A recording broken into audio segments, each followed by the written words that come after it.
이번에 알파고 그 인공지능을 가지고 있다고 하는 이 알파고는 얼마나 볼까요? 엄청나게 본다는 것입니다. 백수압까지 그렇게 볼 수도 있을 거예요. 이 Artificial Intelligence, 이 인공지능이 앞으로 어떻게 발전할지 모릅니다. 그래서 과학자들 가운데서는 인공지능이 이제 인간을 지배하게 될 것이다 라고 이런 참 무시무시한 그러한 예측을 하는 과학자들도 있어요. 자, 그런데 하나님은 어떤 분이실까요? 하나님 물론 바둑을 두시지 않으시지만은, 근데 하나님은 얼마나 엄청나게 보시겠습니까? 뭐 인공지능 비교 할 것이 못 될 것입니다.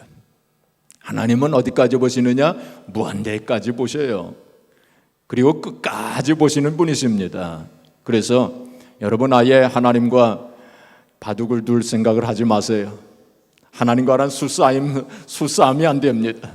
머리 굴려봐야 소용없어요. 하나님 앞에서는 무조건 그냥 항복하는 게 좋습니다. 처음부터 포기하는 게 좋습니다. 그래서 사무엘상 2장 6절 이하에 보시면 그런 말씀이 나옵니다. 하나님은 낮추시기도 하시고 높이시기도 하시고 가난하게도 하시고 부하게도 하시고 또 죽이기도 하시고 살리시기도 하시느니라, 그렇게 되어 있어요. 그리고 제일 마지막에 그 9절 마지막 부분에 결론적으로 뭐라고 말씀했는지 아세요? 거기 보시면은 힘으로 하나님을 이길 수 없느니라, 그렇게 되어 있어요. 아주 결론이 좋습니다. 하나님을 이길 수 없느니라, 아무도 하나님을 이길 수 없다 라고 그렇게 못 박았어요.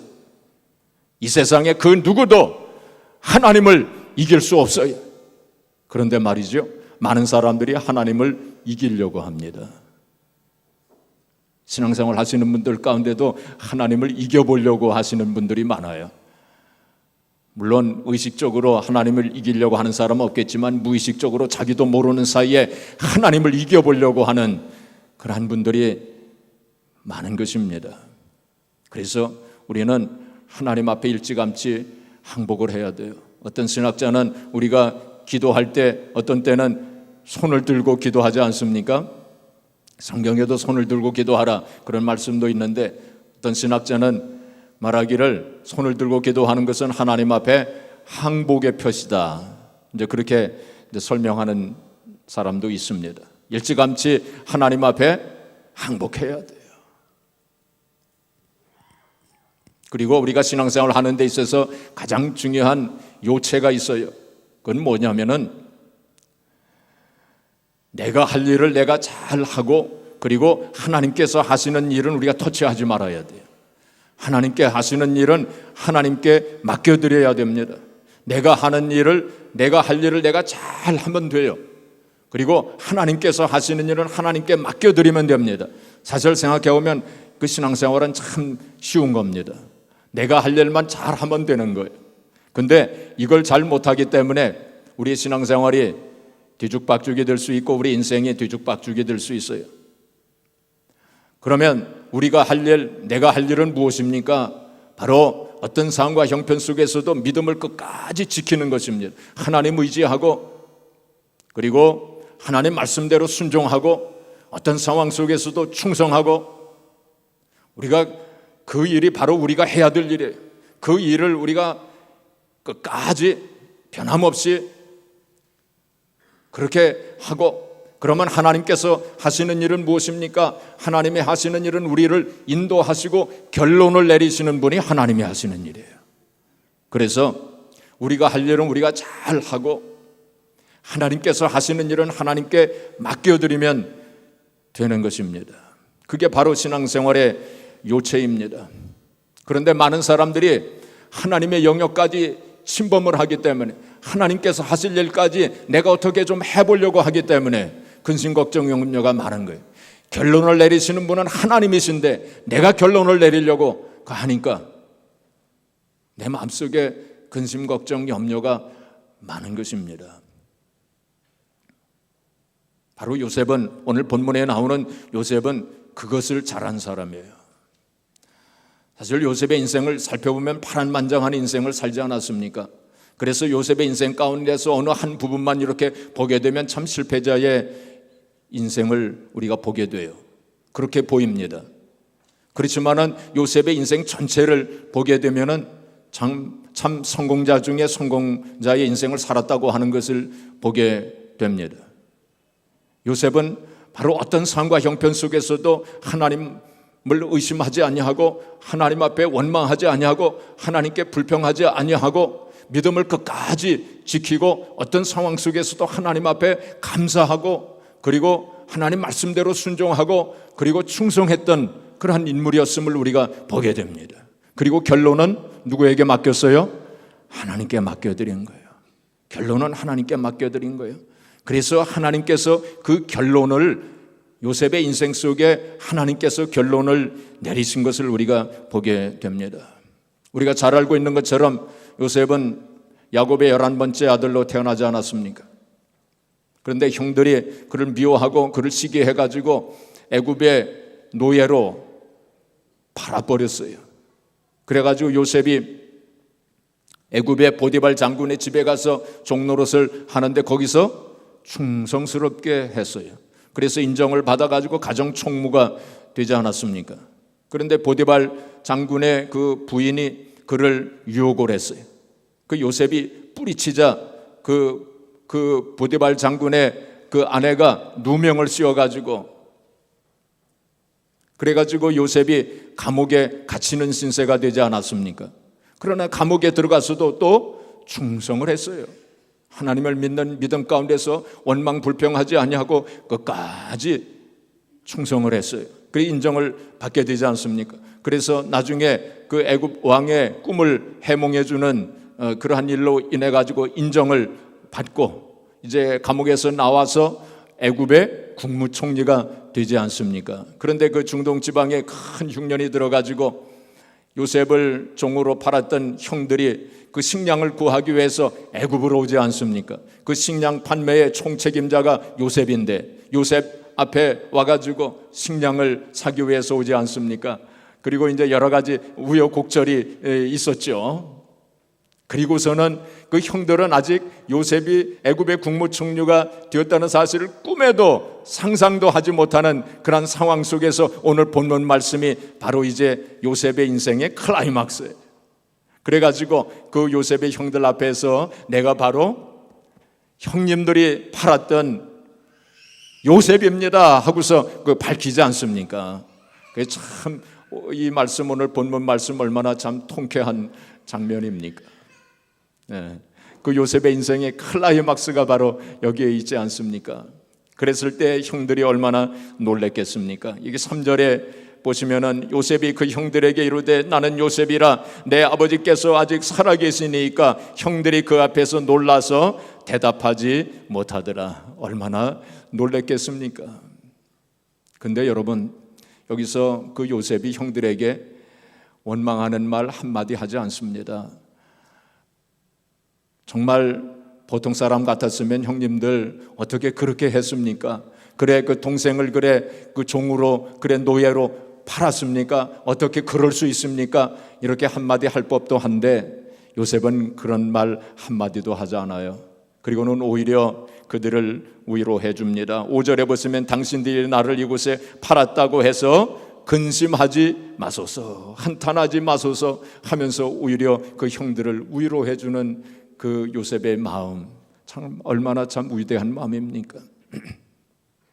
그리고 5절부터 이제 8절까지 보시면 바로 거기에 요셉의 위대한 신앙 고백이 나타나 있는 것을 여기서 보게 됩니다. 5절에 보시면은 하나님이 생명을 구원하시려고 나를 당신들보다 먼저 보내셨나이다. 하나님께서 나를 먼저 이 애굽 땅에 보내신 것입니다 하고 그렇게 고백합니다. 하나님이 6절에 보시면 이 땅에 2년 동안 흉년이 들었으나 아직 5년은 밭갈이도 못하고 추수도 못할지라 하나님이 큰 구원으로 당신들의 생명을 보존하고 당신들의 후손을 세상에 두시려고 나를 당신들보다 먼저 보내셨나니 8절 우리 같이 읽어볼까요? 8절 시작. 그런즉 나를 이리로 보낸 이는 당신들이 아니요 하나님이시라. 하나님이 나를 바로에게 아버지로 삼으시고 그 온 집의 주로 삼으시며 애굽 온 땅의 통치자로 삼으셨나이다 하고 그렇게 고백합니다. 이게 바로 요셉의 위대한 신앙 고백이에요. 오늘 이 야곱의 이 신앙 고백을 우리가 이제 생각해 보면서 저와 이 요셉의 이 신앙 고백이 저와 여러분들의 신앙 고백이 되어지기를 주님의 이름으로 축복합니다. 자, 그렇다면 그 요셉의 신앙 고백을 좀 구체적으로 세 가지를 좀 살펴보도록 하겠습니다. 첫 번째는 요셉의 이 신앙 고백 속에서 우리는 요셉은 하나님의 절대적인 섭리를 믿었어요. 하나님의 절대적인 섭리를 믿었습니다. 방금 전에 우리가 같이 봉독했던 8절 말씀에 형님들이 나를 이곳에 보내신 것이 아니라 누가 보내셨다고요? 하나님께서 나를 보내셨다고.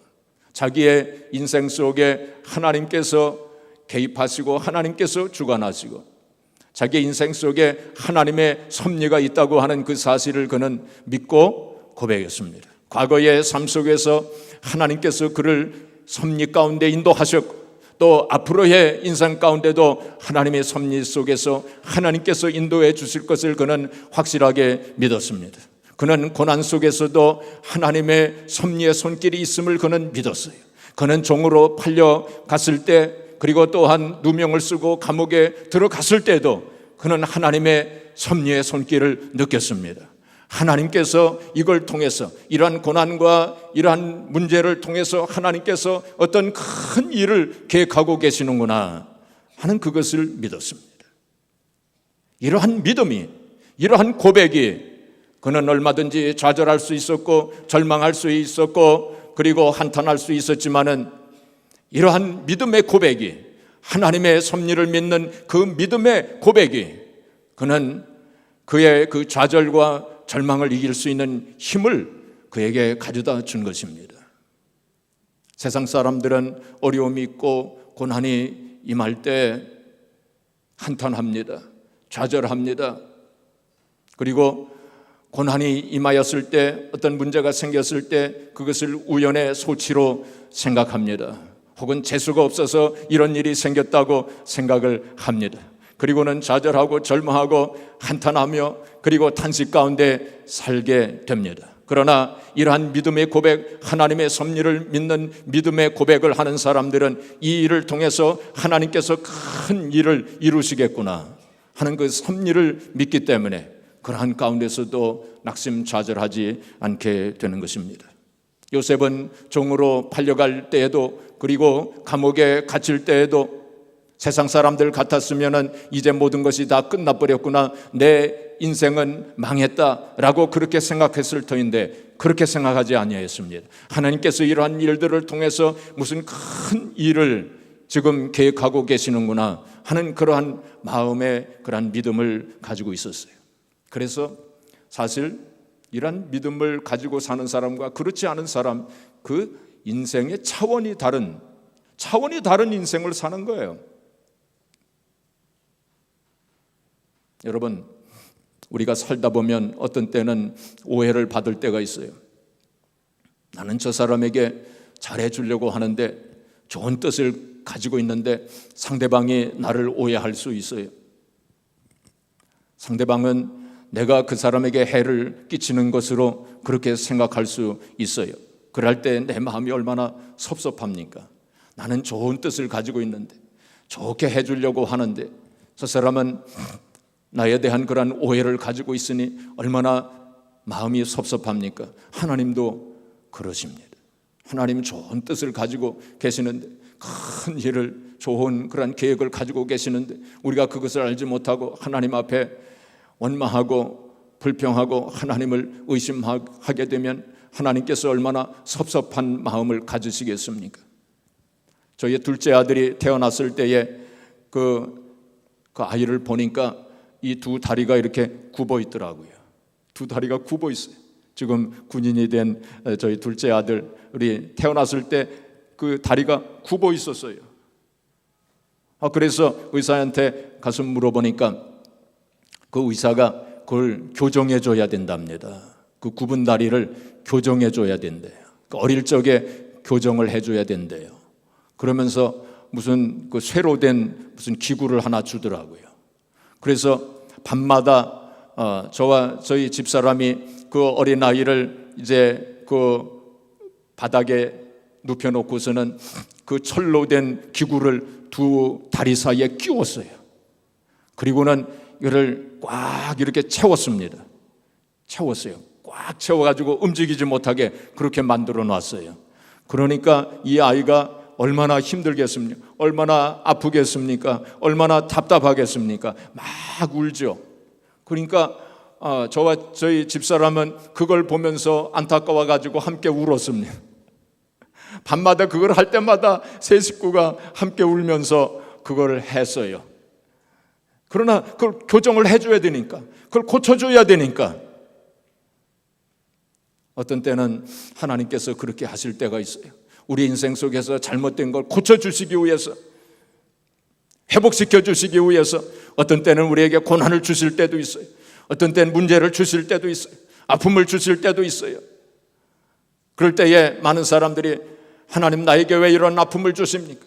왜 이런 고난을 주십니까? 하고 하나님께 원망하고 하나님께 불평한다면 하나님 마음이 얼마나 섭섭하시겠습니까? 우리에게 좋은 것을 지금 주시기를 원하셔서 그렇게 하시는 건데 많은 경우에 사람들이 그걸 깨닫지 못할 때가 많습니다. 그러나 요셉은 그러한 고난 속에서도 하나님의 섭리를 깨달았어요. 하나님께서 큰 일을, 좋은 일을 계획하고 계시는구나 하는 그런 섭리 속에서 그런 믿음을 가지고 고백을 했습니다. 둘째로 이 요셉의 고백은 하나님의 섭리 속에서 형제를 사랑하게 된 것입니다. 하나님의 섭리 속에서 형제를 사랑하게 됐어요. 참 신비한 일입니다. 아까도 말씀을 드렸지만은 그 형들이 다 이제 자기 앞에 왔을 때 자기가 요셉이라고 하는 것을 밝히면서 참 그때 얼마나 정말로 얼마나 복수할 수도 있었고 참 한번 좀 따끔하게 한번 좀 얘기할 수도 있었을 터인데 그런 말 한마디도 하지 아니하면서 오히려 그 형들을 위로해 주고 근심하지 마소서, 내가 형들과 형들의 자손들을 내가 다 돌보리이다. 다른 이제 부분에 다른 이제 대 보면은 또 그렇게 말하지 않습니까? 요셉이 그 형들을 위로해 주면서 다 그 형들을 돌보겠습니다. 자손들까지 다 돌보겠습니다라고 말하는 그 요셉 얼마나 참 신비한 것입니까? 그 비결이 어디에 있을까요? 요셉이 그렇게 할 수 있었던 그 힘이 어디에서 나왔을까요? 그것은 바로 당신들 형님들이 한 것이 아니라 하나님께서 하신 일이라. 그런 고백 속에서 그러한 힘과 용기가 나오게 된 것입니다. 그러니까 요셉은 자기를 종으로 팔았던 그 형들을 바라본 것이 아니고 자기에게 누명을 씌워가지고 자기를 감옥에 쳐넣은 그 보디발 장군의 아내를 본 것이 아니고 누구를 본 거예요? 하나님을 본 거예요. 하나님을 본 거예요. 사람을 본 것이 아니고 그 배후에 역사하시고 배후에 섭리하시는 하나님을 본 것입니다. 형들을 보았다면 혹은 보디발 장군의 아내를 보았다면 요셉도 인간인지라 미워할 수 있었을 것입니다. 원한의 감정을 품을 수 있었을 것입니다. 한번 두고 보자 이런 마음을 가질 수 있었을 거예요. 그러나 요셉은 그 사람을 보지 아니하고 그 배후에 역사하시는 그 하나님을 보았습니다. 하나님께서 하신 일이라고 그렇게 생각을 했습니다. 사실 생각해 보면 그 사람들이 하나님의 일을 한 것이 아닙니까? 그렇죠? 하나님의 계획과 하나님의 뜻을 이루기 위해서 하나님의 일을 한 거라고요. 우리가 이스라엘 역사 가운데 보면은 이스라엘을 괴롭힌 그러한 족속들이 많이 있지 않았습니까? 아수리아라든지 바벨론이라든지 이러한 족속들이 참 이스라엘을 많이 괴롭혔어요. 그런데 많은 경우에 보면은 하나님께서 그들을 사용하신 거예요. 이스라엘의 잘못한 것을 하나님께서 징계하시기 위해서 어떤 때는 몽둥이로 사용하시고 어떤 때는 채찍으로 사용하기도 하시고 하나님께 쓰임 받은 것입니다. 아수리아나 바벨론이 하나님 앞에 쓰임 받은 거예요. 나중에 바사왕 그 고레스 왕이 나오지 않습니까? 그 고레스가 그 이스라엘 백성들이 바벨론에 70년 포로 생활을 할 때 고레스가 칙령을 내려가지고 이제 이스라엘 백성들이 고향으로 돌아가도 좋다 하고 그렇게 선포하지 않습니까? 그때 성경을 보게 되면은 고레스를 가리켜서 하나님께서 나의 종이라고까지 그렇게 표현했어요. 그러니까 고레스가 하나님 앞에 쓰임 받은 것입니다. 자기 자신도 알지 못했죠. 아수리아나 바벨론이나 고레스가 하나님 앞에 쓰임 받는 사실은 몰랐을 것입니다. 그러나 하나님이 쓰신 거예요.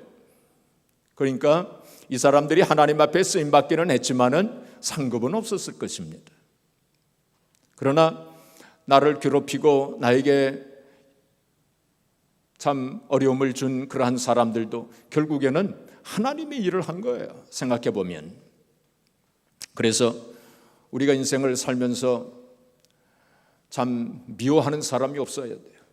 인생을 살면 이러한 눈으로, 이러한 섭리 속에서 하나님의 섭리를 깨닫고 이렇게 하나님의 섭리 가운데서 하나님을 바라보는 사람들은 미워하는 사람이 없게 됩니다. 모든 것을 다 하나님의 섭리로 생각을 하기 때문에. 그래서 우리가 인생을 살면서 나를 힘들게 하고 나에게 어려움을 가져다 주고 나에게 상처를 주고 혹은 아픔을 가져다 준 사람이라 할지라도 우리가 이러한 하나님의 섭리 속에서 모든 사람들을 다 용서해 주고 이해해 주고 오히려 사랑해야 돼요. 그래서 예수님께서 원수를 사랑하라고 말씀하신 거예요. 인간의 힘으로 어떻게 원수를 사랑할 수 있습니까? 그러나 우리가 하나님의 섭리 속에서 그 사람을 보지 아니하고 그 배후에 역사하시고 섭리하시는 하나님을 볼 때 우리는 모든 사람들을 불쌍하게 여길 수 있어요. 용서할 수 있어요. 사랑할 수 있어요. 오히려 그들을 위해서 축복기도 해줄 수 있어요.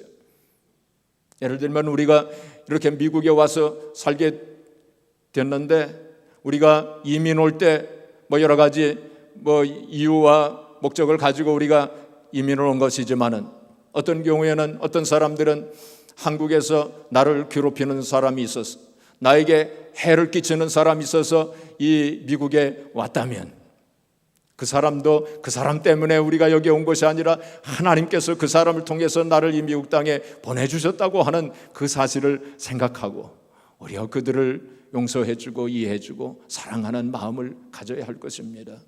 그래서 우리가 이 세상 살면서 미워하는 사람이 없어야 돼요. 원한의 감정을 품은 사람이 없어야 돼요. 그것이 우리 크리스찬의 모습입니다. 그럴 때 우리가 살맛나는 인생이 되는 거예요. 살맛나는 신앙생활이 되는 거예요. 우리가 크리스찬이라고 하면서 하나님을 믿는다고 하면서도 내 마음속에 미워하는 사람이 있고 또 한번 두고 보자 원수를 갚으려고 하는 사람이 있다면 뭔가 지금 잘못된 것입니다. 하나님의 이 섭리적인 은혜를 깨닫지 못하는 사람이라고 할 수 있습니다. 여러분 다윗의 경우를 보게 되면 다윗이 압살롬에 의해서 쫓겨다닐 때가 있었어요. 그 당시 다윗은 이스라엘의 왕이었는데 그 압살롬이 그를 쫓아다니지 않았습니까? 참 아들이 그 아버지를 쫓아다녀서 아버지를 죽이려고 하고 자기가 왕이 되려고 한 참 참담한 일이 다윗의 인생 속에 일어나지 않았습니까? 그래서 다윗이 참 도망을 갈 때에 왕궁에서 도망을 칠 때에 신발도 제대로 신지 못하고 그렇게 도망을 친 적이 있었어요. 자, 그런데 그렇게 도망을 치고 있는데 시므이라고 하는 사람이 등장합니다. 그 시므이라고 하는 사람은 좀 질이 안 좋은 사람이었어요. 이 시므이가 그 다윗이 그 도망가고 있는 그 모습을 보면서 욕하고 조롱하고 저주했어요.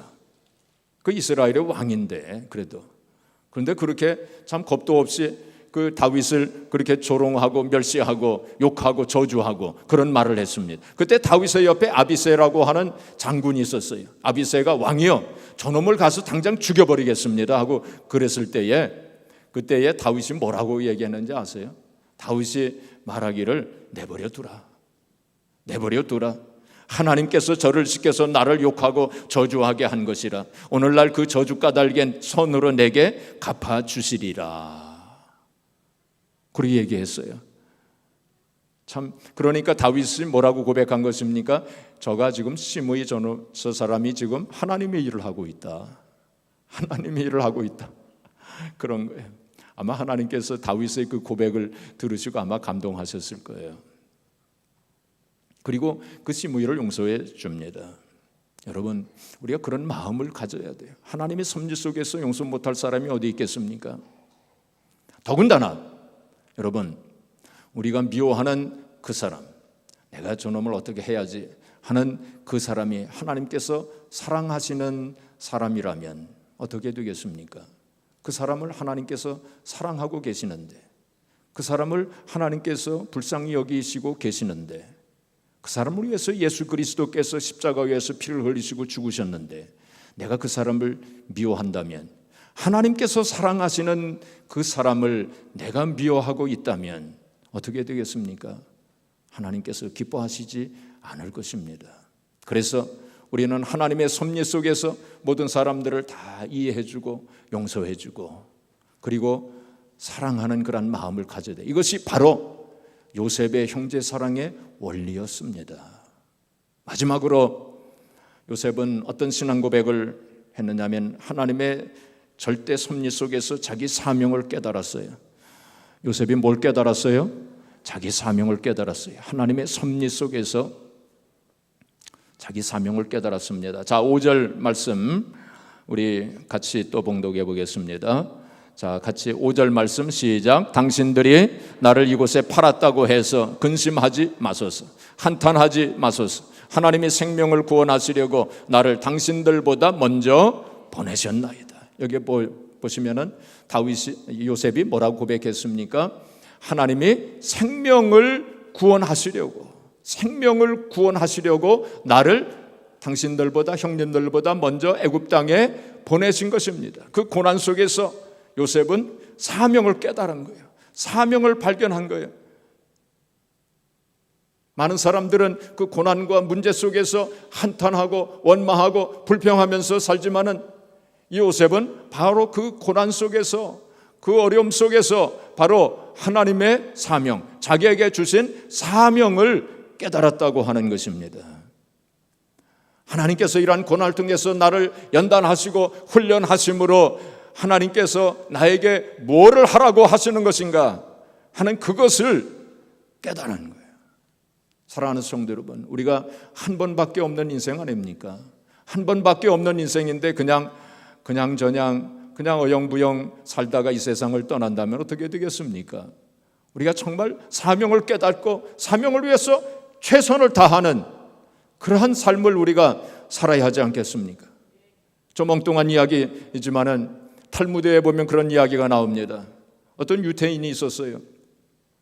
이 유태인 이 가정이 이제 작은 가게를 운영하는 그런 유태인이었는데 이제 그 가장이 그 아버지가 이제 돌아가시게 됐어요.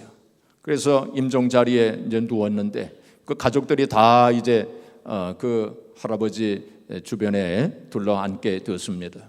그때 이 노인이 여보 어디 있어요? 하고 그렇게 물었습니다. 그러자 그의 아내가 여보 나 여기 있어요 하면서 그 할아버지의 손을 붙잡았습니다. 그러니까 그 할아버지가 우리 큰아들은 어디 있느냐? 그 큰아들이 아버지 여기 있어요 하면서 또 아버지의 손을 붙잡았습니다.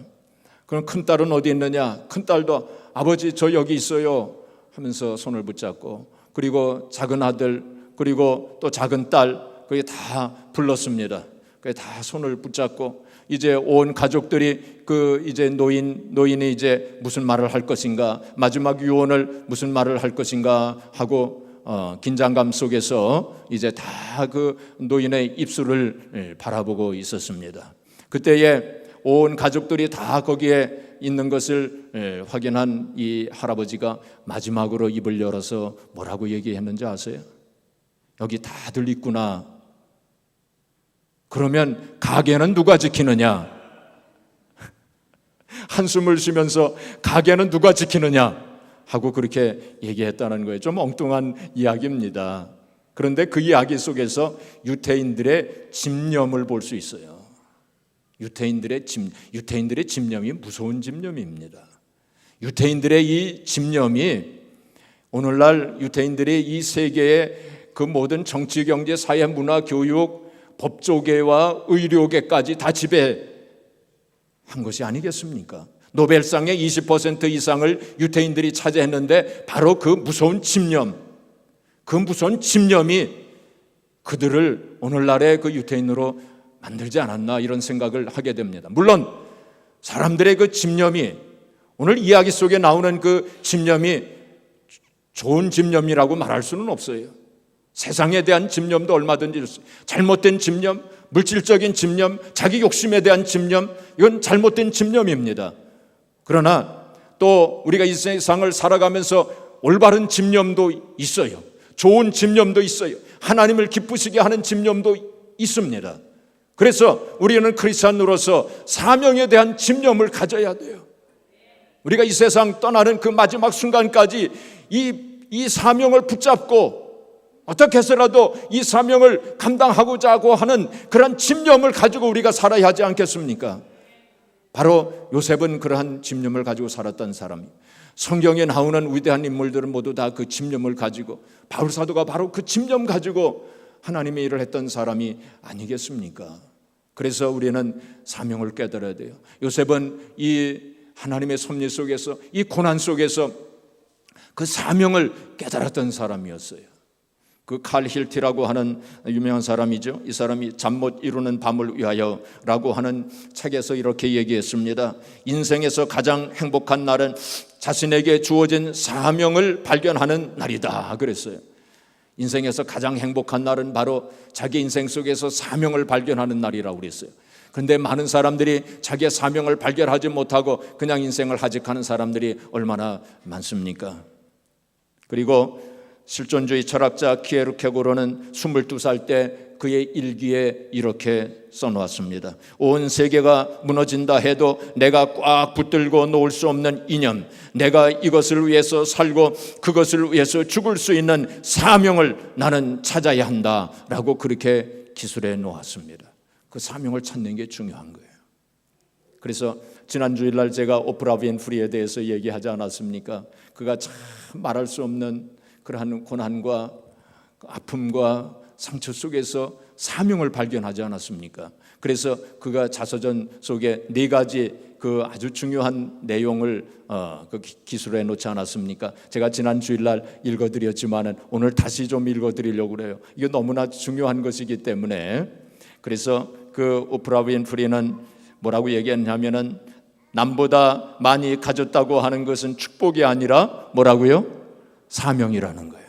그러니까 물질을 남보다 더 많이 가졌다든지 건강을 가졌다든지 혹은 달란트를 가졌다든지 이것은 바로 사명이라는 거예요. 하나님께서 그걸 주신 것은 그것 가지고 하나님의 일을 하라고 사명을 위해서 주셨다는 거예요. 그거 가지고 떵떵거리고 자기 즐거움을 위해서 살으라고 하는 것이 아니고, 남에게 과시하라고 주신 것이 아니고 바로 그것 가지고 사명을 위해서 살으라고 그렇게 주셨다는 것입니다. 그 다음에 또 말하기를 남보다 더 아파하는 것은 고통이 아니라 사명이다 그랬어요. 우리의 마음속에, 우리 인생 속에 아픔이 있다든지 상처가 있다든지 고난이 있었던 것은 바로 그것 가지고 하나님의 일을 하라고 사명을 위해서 주셨다는 거예요. 그것 가지고 한탄하고 탄식하면서 고통과 괴로움 속에서 낙심좌절하면서 살라고 주신 것이 아니고 바로 그것이 바로 사명이라는 거예요. 거기에 사명이 있다는 거예요. 그 안에서 우리가 사명을 깨달아야 한다. 그걸 말하고 있습니다. 또 남보다 더 가슴 설레는 것은 망상이 아니라 사명이다 그랬습니다. 남보다 더 부담되는 것은 강요가 아니라 사명이다 라고 그렇게 얘기했습니다. 호주의 그 닉 부이치치라고 하는 사람이 있죠. 여러분들도 아마 다 들어보셨을 것입니다. 닉 부이치치, 이 사람은 태어날 때부터 어떻게 태어났냐면 팔다리가 없이 태어났어요. 2팔도 없고 2다리도 없어요. 그래 몸뚱아리만 있는 것입니다. 한번 상상을 해보세요. 그렇게 태어났어요. 닉 부이치치라고 하는 사람이.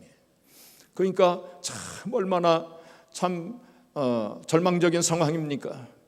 정말 이 사람이 낙심하고 좌절하고 절망하고 탄식하고 한탄한다고 해서 누가 뭐라고 할 사람 없을 거예요. 그렇죠? 자, 그런데 이 사람이 하나님의 섭리 속에서 자기의 사명을 생각을 한 거예요. 하나님께서 나에게 이러한 고난을 주신 것은 어떤 특별한 계획이 그리고 하나님의 섭리가 있을 것이다. 그걸 생각했어요. 그래서 내가 무엇을 위해서 어떻게 살아야 하는가 그걸 생각을 했어요. 그래서 그는 이제 그걸 생각을 하면서 자기의 사명을 깨달았어요. 그래서 다른 사람들에게 소망을 주고 인생의 의미를 깨닫게 하는 것이 하나님께서 나에게 주신 사명이다. 그걸 깨달았어요. 그래서 그 고난 속에서 바로 그 사명을 위해서 열심히 사는 사람이 됐어요. 그리고 그는 고백을 하기를 나는 이 세상 그 어떤 사람보다 행복한 사람이다 그랬어요. 행복이 어떤 소유에 있는 것이 아닙니다. 어떤 조건과 환경 속에 있는 것이 아닙니다. 우리에게 주어진 사명을 깨닫고 그 사명을 위해서 최선의 노력을 다할 때 하나님께서 주시는 신령한 행복이 거기에 있는 것입니다. 자, 우리 성경 시편 39편 6절 한번 같이 볼까요? 자, 같이 읽겠습니다. 진실로 각 사람은 그림자같이 다니고 헛된 일로 소란하며 재물을 쌓으나 누가 거둘는지 알지 못하나이다. 많은 사람들이 그림자같이 다닌다는 거예요. 그림자같이 헛되게 그렇게 인생을 산다는 거예요. 사랑하는 성도 여러분, 여러분들은 어떤 신앙 고백을 하면서 사시고 계십니까? 우리의 마음속 생각이 말이죠. 그게 신앙 고백입니다. 심리학자들은 우리가 하루를 살아가는 동안에 2만 내지 3만 개의 생각을 한대요. 근데 그게 다 신앙 고백입니다. 신앙 고백하고 있는 거예요 지금. 주님께서 그거 다 듣고 계십니다. 또 우리에서 입에서 나오는 말이 다 신앙 고백이에요. 또 우리의 생활 자체가 신앙 고백입니다. 하나님께서 우리 신앙 고백을 다 지금 듣고 계시는 거예요. 우리는 과연 어떤 신앙 고백을 하면서 살고 있습니까? 요셉은 올바른 신앙 고백을 했던 사람이에요. 고난 속에서, 어려움 속에서, 환난 속에서 올바른 신앙 고백을 하고 하나님의 섭리를 온전히 믿고 고백했습니다. 그리고 하나님의 그 섭리 속에서 형제를 이해해주고 용서해주고 오히려 사랑해주고 돌봐주고, 그리고 그러한 고난 속에서 바로 하나님의 사명을 깨달았던 사람이었어요. 사랑하는 성도 여러분, 우리가 인생 살아가면서 마지막 이제 남은 기간 동안 우리가 정말 요셉이 이렇게 신앙 고백을 잘 했던 것처럼 우리도 신앙 고백을 잘 하면서, 그래서 하나님을 기쁘시게 하고 하나님께 영광을 돌리고 또 하나님의 영광에 들어가는 저와 여러분들이 되어지기를 주님의 이름으로 축복합니다.